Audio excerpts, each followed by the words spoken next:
कधीच नाही चुकणार तुमचे फेवरेट टीव्ही शोज झी5 सोबत, तेही एकदम फ्री।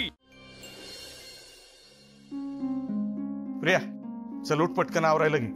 भाई अरे केवढी घाई चालली तुझी, चक्क आज तू घरातल्या कामाला हात लावतोयस। आबासाहेब सांगतील तुला सगळं, उठ पटकन आवर चल। ऐका ना तुम्ही मदत करा ना जरा हिला। हा ए बाईला।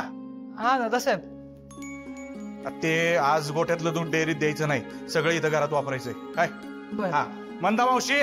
हा दादासाहेब, तुम्ही जरा आज बासुंदी करा पाहुण्यांसाठी, चहा ठेवून जाऊ दे। जा जा पटकन। आदिनाथ वय आबासाहेब, शेताकडे जाऊ नको, घरातच गरज आहे तुझी।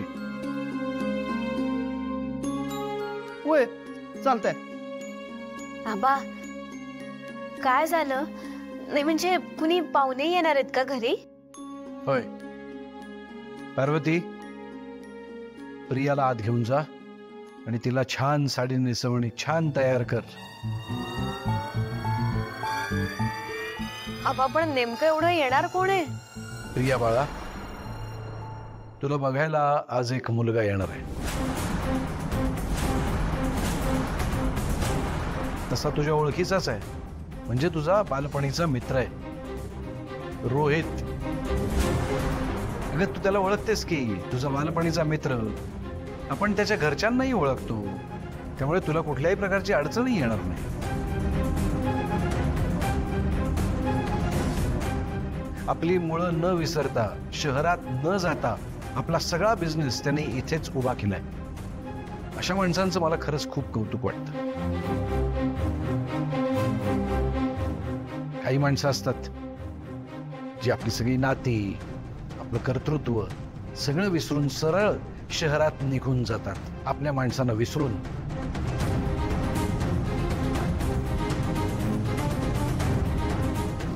प्रिया, रोहित तुला नक्की खुश ठेवेल। इथे गावात तुला जे काही हवं ते सगळं उपलब्ध करून देईल। पण लग्नाची एवढी गडबड कशाला आबा? बाळा, या गोष्टी वेळेत झालेल्या बऱ्या असतात। बापाच्या खांद्यावरचं ओझं थोडंसं कमी होतं। तू काळजी करू नकोस, तुला हे स्थळ नक्की आवडेल। तुझं शिक्षण, तुला जे काही आयुष्यात करायची इच्छा आहेत, स्वप्न आहेत, ते सगळं तुला करता येईल याची खात्री आहे मला। आणि त्यांना हे सगळं मान्य आहे।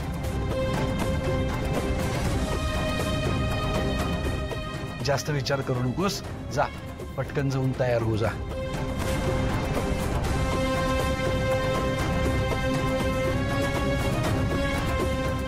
प्रिया बाळा जा। पार्वती